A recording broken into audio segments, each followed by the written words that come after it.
আসসালামু আলাইকুম রহমতুল্লাহি ওবরকাতুহু। সম্মানিত দর্শক, আমাদের দেশে একটা জনপ্রিয় প্রবাদ আছে, প্রবাদ এবং প্রবঞ্চ। সেটি হলো নাই কাস্ত খই ভাস। এবং আপনারা যারা গ্রাম বাংলায় বড় হয়েছেন তারা জানেন যে খই ভাজা যখন হয় এবং সেই খইয়ের সঙ্গে ধান থাকে এবং সেগুলো বাছতে বহু সময় লাগে। চাল ডাল একত্র করলে যেভাবে আলাদা করতে সময় লাগে, তেমনি খই ভাজার যে পর্ব, এটা হলো প্রাথমিক পর্ব। আর দ্বিতীয় পর্ব হলো ওই খইয়ের ভেতর থেকে ধানের যে খোসাগুলো সেগুলো বের করা। এতে করে 1 কেজি খই বাছতে আপনার হয়তো 3-4 ঘন্টা সময় চলে যাবে। তো যখন আপনি বেকার থাকেন, কোনো কাজকর্ম থাকে না, তখন আপনি এই খই ভাজবেন এবং খই বাছবেন, তারপরে খই খাবেন। এই জন্য বলা হয় নাই কাস্ত খই ভাজ। এখন বাংলাদেশের অবস্থা হলো এই, যখন আপনি কোনো কিছু মিলাতে পারবেন না, তখন এই কাজ আওয়ামী লীগ করেছে।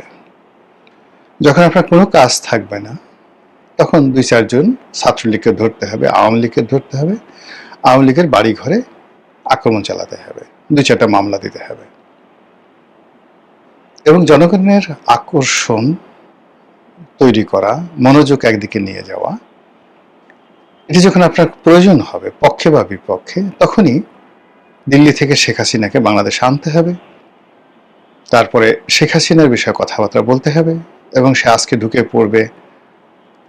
এক পক্ষে বলবে যে সে যখন ঢুকে পড়বে সারা বাংলাদেশ কাঁপতে থাকবে, আর এক পক্ষে বলতে থাকবে যে সে ঢোকা মানেই ফাঁসির কাষ্ঠে তাকে ঝুলানো হবে এবং তার বাকি জীবন জেলখানাতে কাটাতে হবে। আর এই সকল কথা কেবলমাত্র নির্দিষ্ট শ্রেণী বা পেশার যারা লোক তারাই বলছেন না, এগুলো বলার জন্য সাদা চামড়ার বিভিন্ন বিদেশি যারা এজেন্ট রয়েছেন তাদের মাধ্যমে এই সকল কথাবার্তা বলা হচ্ছে। ফলে কি হলো, ঘুরে ফিরে রাজনীতিতে আমাদের ইচ্ছা থাকা না সত্ত্বেও বারবার শুধু আওয়ামী লীগের নাম চলে আসছে, বারবার শেখ হাসিনার নাম চলে আসছে। এবং মানুষজন যখনই আপনি শেখ হাসিনা আসবে বা আওয়ামী লীগ নিয়ে আপনি যে কোনো কথা বলেন, ইতিবাচক বলেন নেতিবাচক বলেন, মানুষের যে অ্যাটেনশন আপনার দিকে চলে যায়। এই বাংলাদেশে এখন বঙ্গবন্ধুকে গালি দিলে বা তার পক্ষে কোনো কথা বললে আপনি দৃষ্টি আকর্ষণ করতে পারেন। আপনি যদি এখন নেতিবাচক অর্থে নায়ক হতে চান, বঙ্গবন্ধুকে খুব করে গালি দিতে হবে, মুক্তিযুদ্ধকে গালি দিতে হবে, বঙ্গবন্ধুকে কাপুরুষ বলতে হবে, ইত্যাদি নানা রকম ঘটনা। আর আপনি যদি সুপুরুষ হতে চান, বীর পুরুষ হতে চান, তাহলে এই যাকে বলা হয় আমি মুক্তিযুদ্ধের পক্ষের শক্তি, শেখ হাসিনা ভালো ছিল, তারপর শেখ হাসিনা আসবে, বাংলাদেশ হাসবে, এই ধরনের কথাবার্তা বলতে হবে ইত্যাদি। কিন্তু এরই মধ্যে আমাদের যে বিবর্তনগুলো হয়ে গেছে মন এবং মানসিকতার, বাস্তবতা হলো যে একটা সময় মানে শেখ হাসিনার জমানার শেষ 1 বছর ভারত বিরোধী মনোভাব একেবারে তুঙ্গে গিয়ে পৌঁছে গিয়েছিল। আর অন্যদিকে আমাদের দেশে যে চিরায়ত মার্কিন সাম্রাজ্যবাদী বিরোধী একটা মনোভাব ছিল এবং আমরা আমেরিকানদেরকে পছন্দ করতাম না নানা কারণে। 1971 সালে তারা বিরোধিতা করেছে, তারপরে 74-এর যে দুর্ভিক্ষ তারা সৃষ্টি করেছে, বঙ্গবন্ধুর হত্যাকাণ্ড থেকে শুরু করে আরো অনেক কিছুর সঙ্গে তারা জড়িত। এমনকি জনাব তারেক রহমান সাহেবকে ব্ল্যাকলিস্ট করা, 1-11 ঘটিয়ে বিএনপিকে ক্ষমতাচ্যুত করা, এটাও মার্কিন প্ল্যানে হয়েছে। এবং পরবর্তীতে যখন এই 1-11 যারা কুশীলভ তারা বিপদে পড়েছে, তাদের সবাইকে আমেরিকা আবার তাদের নিজ দেশে আশ্রয় দিয়েছে। মঈনুদ্দিন, ফখরুদ্দিন থেকে শুরু করে 1-11 যে বিশাল বিশাল কুশীলভ, তাদেরকে আমেরিকা আশ্রয় দিয়েছে। আর বাকি ছোট ছোট যারা কুশীলভ তাদেরকে 2009 সনে আওয়ামী লীগের উপর ছেড়ে দিয়েছে, আওয়ামী লীগের জিম্মায় দিয়েছে। আওয়ামী লীগ তাদের কাউকে চাকরি দিয়েছে, কাউকে নমিনেশন দিয়ে এমপি বানিয়েছেন, কাউকে কাউকে সামাজিকভাবে, রাজনৈতিকভাবে, অর্থনৈতিকভাবে নিরাপত্তা প্রদান করেছেন 1-11 কুশীলভদেরকে। এবং এটা সবই হয়েছে আমেরিকা দেন ভাইয়া দিল্লির মাধ্যমে। তো সেই দিক থেকে আমাদের এই দেশে একটা প্রবল ভারত বিরোধী মনোভাব ছিল এবং আমেরিকা বিরোধী মনোভাব ছিল।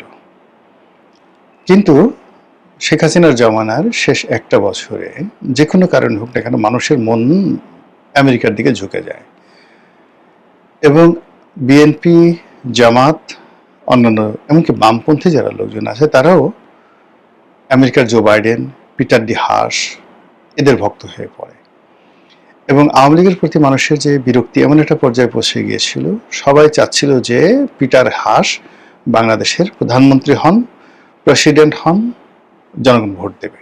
পিটার হাসের জনপ্রিয়তা এমন একটা পর্যায়ে চলে গিয়েছিল। কিন্তু সেই পিটার হাস, ডোনাল্ড লু, এমনকি আমরা বহু মানুষ ডোনাল্ড লুকে শান্তির অবতার মনে করতাম যে সে কেন আসে না। আমরা অনেকেই চিন্তা করতাম যে আমেরিকা এত দেশে এত বোমা মারে, এত সৈন্য পাঠায়, তারা কি সৈন্য পাঠিয়ে সেই শেখ হাসিনার যে পেটো বাহিনী তাদেরকে দমন করতে পারে না? এরকম ভাবে আমরা সেই আমেরিকার শক্তিটাকে ওয়েলকাম করতাম এবং তাদেরকে আবাবিল পাখি মনে করতাম। যাই হোক, সেই আমেরিকার যে তুমুল জনপ্রিয়তা, পিটার হাসের জনপ্রিয়তা সব উইদিন 4-5 মাসের মধ্যে বুমেরাং হয়ে যায় ইনুস জমানাতে। এবং যখন মার্কিন ডিপ স্টেট পলিসির কথা জানাজানি হয়, প্রথম থেকে মানুষ গা করেনি। কিন্তু যেভাবে আমেরিকার আধিপত্য বাড়তে থাকে, যেভাবে আইন শৃঙ্খলার অবনতি হতে থাকে, যেভাবে মব কালচার বাড়তে থাকে এবং যেভাবে যারা জুলাই আগস্ট বিপ্লবের সমন্বয়ক, সেই সমন্বয়ক পরিচয়ে চাঁদাবাজি, রাহাজানি থেকে শুরু করে মানে এমন কোনো অপকর্ম নয়, বেয়াদবি পুরো সমাজটাকে তারা উল্টে দেয়, পাল্টে দেয়। অশ্লীল ভাষায় কথা বলে, গালাগালি করে, যেখানে সেখানে মব করে, মানুষের জীবনে রীতিমতো জাহান্নাম তারা ডেকে নিয়ে আসে। তখন সবাই বলতে প্রথমে বলে যেই লাউ সেই কদু। আগে যা ছিলাম তাই তো হচ্ছে, এই ছাত্রলীগ, এই সমন্বয়। আর কদিন পরে দেখা গেল যে না, এদের তুলনায় ছাত্রলীগ ভালো ছিল, এদের তুলনায় যুবলীগ ভালো ছিল এবং ইউনূসের তুলনায় শেখ হাসিনা ভালো ছিল, বলে সবাই বলতে শুরু করে আগেই আমরা ভালো ছিলাম। জাস্ট আফটার 3-4 মান্থ এবং ধীরে ধীরে ধীরে ধীরে সেই আমেরিকার বিরুদ্ধে মানুষের জনমত আবার সে আগের মতো হতে থাকে এবং পিটার ডি হাস রাতারাতি, ডোনাল্ড লু, পিটার ডি হাস রাতারাতি ভিলেনে রূপান্তরিত হন। তো এই যে তারা ভিলেনে রূপান্তরিত হলেন এবং সেই রূপান্তরিত হতে হতে আমেরিকা বুঝলেন যে তাদের হাতে সময় বেশি নাই, ক্ষমতা খুব দ্রুত পরিবর্তন করতে হবে, হতে হবে, অথবা যদি আমরা এটা নিজেরা নেগোসিয়েশন না করি তাহলে শেখ হাসিনার বিরুদ্ধে যেভাবে একটা গণ অভ্যুত্থান হয়েছে, ইউনূসের বিরুদ্ধে তার সাথে আরো বড় ম্যাসিভ গণ অভ্যুত্থান হবে। তার আগেই তারা একটা নির্বাচন অনুষ্ঠান করে ফেলে, বিএনপির হাতে ক্ষমতা চলে যায় এবং ইউনূস এবং জামাত এবং অন্যান্য এনসিপি তাদেরকে একটা সেফ এক্সিট আমেরিকার পক্ষ থেকে দেয়া হয়। এইভাবে আমরা আসলে শুনে আসছি। গল্প হতে পারে, মিথ্যা হতে পারে, সত্য হতে পারে, but that is the fact. তো এরকম যখন অবস্থা হয় তখন ওই যে আমেরিকার বিরুদ্ধে যে ক্ষোভ, এনসিপি বিরুদ্ধের যে ক্ষোভ, জামাতের বিরুদ্ধে যে ক্ষোভ, এটা বাড়তে থাকে। আর যখন একদিকে ক্ষোভ বাড়তে থাকে তখন অন্যদিকে মানে অপোজিট, যেমন ভারত, আওয়ামী লীগ, ছাত্রলীগ সংগতির কারণে ওইদিকে ক্ষোভ কমতে থাকে। মানে তারা যে অন্যায় করেছে, ভুল করেছে, ভ্রান্তি করেছে, জুলুম করেছে, অত্যাচার করেছে, এগুলোকে কেউ অস্বীকার করছে না। কিন্তু বর্তমানে এক একজনের জীবনে যে দ্রোহ, বিদ্রোহ, যে কষ্ট, যে অভাব, যে অভিযোগ মানে একত্রে এসে পড়েছে, এটার মানে সামাল দিতে গিয়ে তারা আর ভারত বিরোধিতা করতে সময় পাচ্ছে না। খুব করে উস্কানি দেওয়া হচ্ছে বিভিন্ন মহল থেকে, এই ভারতের দিল্লি না পিন্ডি, সবার আগে Bangladesh, I have a plan. মানে এই জিনিসগুলো এখন অনেকটা মানুষের মুখে মুখে ফিরছে নেতিবাচক অর্থে। এখন নরেন্দ্র মোদী, দিল্লি, অমিত শাহ বা সীমান্তে যে পুশিং হচ্ছে, এগুলো নিয়ে সীমান্ত উত্তেজনা আছে, কিন্তু বাংলাদেশের মানুষ তারা বলছে ভাত দাও, কর্ম দাও, ব্যবসা দাও, বাণিজ্য দাও, ইত্যাদি ইত্যাদি। ভাত দে হারামজাদা, নচেৎ মানচিত্র খেয়ে ফেলবো। তো এই যে একটা অবস্থা তৈরি হয়েছে, সেই অবস্থার মধ্যে শুধু বারবার সামনে আসছে শেখ হাসিনা কবে আসবে, শেখ হাসিনা আদৌ আসবে কিনা, শেখ হাসিনার সঙ্গে দিল্লিতে কারা কারা দেখা করছেন, তারপরে বিভিন্ন রকম মিডিয়া তো মূলধারার মিডিয়াকে বলছে না, কিন্তু সামাজিক যে মাধ্যমগুলো রয়েছে সেখানে যারা আওয়ামীপন্থী ইনফ্লুয়েন্সার রয়েছে বা বিএনপি বিরোধী ইনফ্লুয়েন্সার রয়েছেন, জামাতপন্থী ইনফ্লুয়েন্সার রয়েছে, মানে সব মিলে একটা জগা খিচুড়ি তৈরি করে শেখ হাসিনাকে এমন একটা জায়গাতে মানে বসানো হয়েছে, অবস্থা দৃষ্টি মনে হচ্ছে যে শেখ হাসিনা সেখানে মুঘল সম্রাট আকবরের মতো বসে আছেন।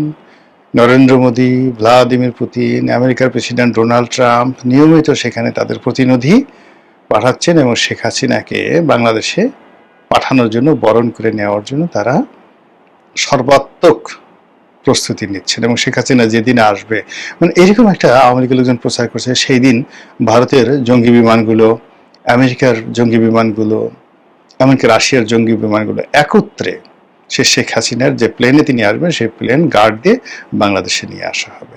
এইরকম একটি অবস্থা তৈরি হয়েছে। আর যখন এরকম একটা ঘটনা ঘটে, শেখ হাসিনা তো খুব ছোট খেলোয়াড় নন, অনেক পাকা খেলোয়াড়, বহু ঘাটে পানি খেয়েছেন, বহু মানুষকে নাস্তা নাবুদ করেছেন, জীবনে বহু উত্থান পতন দেখেছেন।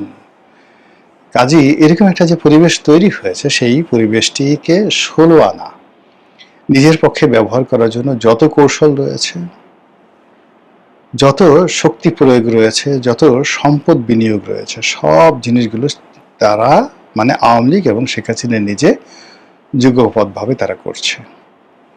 ভারত তাদের শতভাগ ওকে আছে, ইংল্যান্ডে তারা একাধিক লবিস্ট ফার্ম তারা নিয়োগ করেছে, আমেরিকাতে তারা একাধিক লবিস্ট ফার্ম নিয়োগ করেছে, এবং নেতাকর্মীদেরকে চাঙ্গা রাখার জন্য একের পর এক যে ন্যারেটিভ সে তৈরি করছে, সেই ন্যারেটিভের ফলে কি হচ্ছে যে শেখ হাসিনার দেশে আসাটা এখন মানুষের মুখে মুখে ফিরছে, প্রতিটি মানুষের মুখে মুখে ফিরছে। এই কবে আসবে, আসলে কি হবে, আসলে আমরা কি করব, শেখ হাসিনা কিভাবে আসবে, এয়ারপোর্টে আসবে নাকি যাকে বলা হয় সীমান্তে দিয়ে ঢুকবে, সে কি এসে সরাসরি জেলখানাতে ঢুকবে নাকি সরাসরি সুদাসদনে যাবে নাকি সরাসরি যমুনাতে গিয়ে পড়বে, এরকম নানা রকম আবল তাবল কথাবার্তা বলা হচ্ছে। পক্ষের লোক মানে তারা বলার চেষ্টা করছে সে আসলে সবকিছু কাঁপতে থাকবে, সে আসলে তছনছ হয়ে যাবে। আর সরকারের যারা লোকজন আছে তারা একটা যারা অতি জ্ঞানী তারা চুপ হয়ে বসে আছে, দেখি কি হয়, বেশি কথা না বলাই ভালো। আরেকটি গ্রুপ তারা বলার চেষ্টা করছে যে আরে আসুক, আমরা কি তখন তাকে ফুলের মালা নিয়ে তাকে বরণ করার জন্য বসে থাকবো নাকি, আসলে দেখা যাবে, তখন দেখা যাবে। আরেকটা গ্রুপ বলার চেষ্টা করছে পূবের সাথে পশ্চিমে বসে গেলেও সে আসতে পারবে না, এবং এই জন্য নানা রকম তথ্য এবং উপাত্ত হাজির করা হচ্ছে। এরই মধ্যে দল হিসেবে আওয়ামী লীগকে নিষিদ্ধ করা, আদালতের আদেশে নিষিদ্ধ করা, আবার দল হিসেবে এটাকে সিদ্ধ করা, অর্থাৎ যে আইন করা হয়েছে পার্লামেন্টে সেই আইনকে আবার রহিত করা, এই বিষয়গুলো নিয়ে কিন্তু খুব আলোচনা হচ্ছে। আওয়ামী লীগকে রিকনসিলিয়েশন করা, আওয়ামী লীগকে চিরতরে ব্যান করা, বিকল্প শক্তি হিসেবে আওয়ামী লীগকে ব্যবহার করা, পুরো জিনিসের মধ্যেই বারবার শুধু আওয়ামী লীগের নাম চলে আসছে, শেখ হাসিনার নাম চলে আসছে এবং তার দেশে ফেরার কথা চলে আসছে, এবং একই সঙ্গে আবার ডক্টর মোহাম্মদ ইউনূসকে নিয়ে কিন্তু আলোচনা হচ্ছে, নতুন করে আলোচনা হচ্ছে, তারেক রহমান সাহেবকে নিয়ে আলোচনা হচ্ছে, তাকে ভয় দেখানো হচ্ছে। তিনি ভয় পাচ্ছেন বা না পাচ্ছেন ডাজ নট ম্যাটার, কিন্তু তাকে প্রচণ্ডভাবে ভয় দেখানো হচ্ছে যে আপনার বাবার মতো আপনি বিপদে পড়বেন, আপনার বাবা কথা শুনেননি, আপনি আমাদের কথা শুনেন, ঢাকার বাইরে যাবেন না আর ঘর থেকে বেরোবেন না। একবার যদি তাকে ভয় দেখানো যায় এবং ঘরের মধ্যে আবদ্ধ রাখা যায়, তাহলে বিএনপিকে আচ্ছা মতো কাট্টুস করে বিএনপির যারা প্রতিপক্ষ তারা একেবারে ক্ষমতার দ্বার প্রান্তে চলে যেতে পারে, এবং 5 বছর তো দূরের কথা, 5 মাসও হয়তো তাদেরকে অপেক্ষা করতে হবে না যদি তারা বিএনপিকে ভয় দেখাতে পারে। এবং সেই কাজগুলো জলে স্থলে অন্তরিক্ষে প্রতিটি পক্ষ করে যাচ্ছে। তার বিপরীতে বিএনপি কি করছে বা কি করবে সেটি এখন দেখার বিষয়। মহান আল্লাহ আমাদের সবাইকে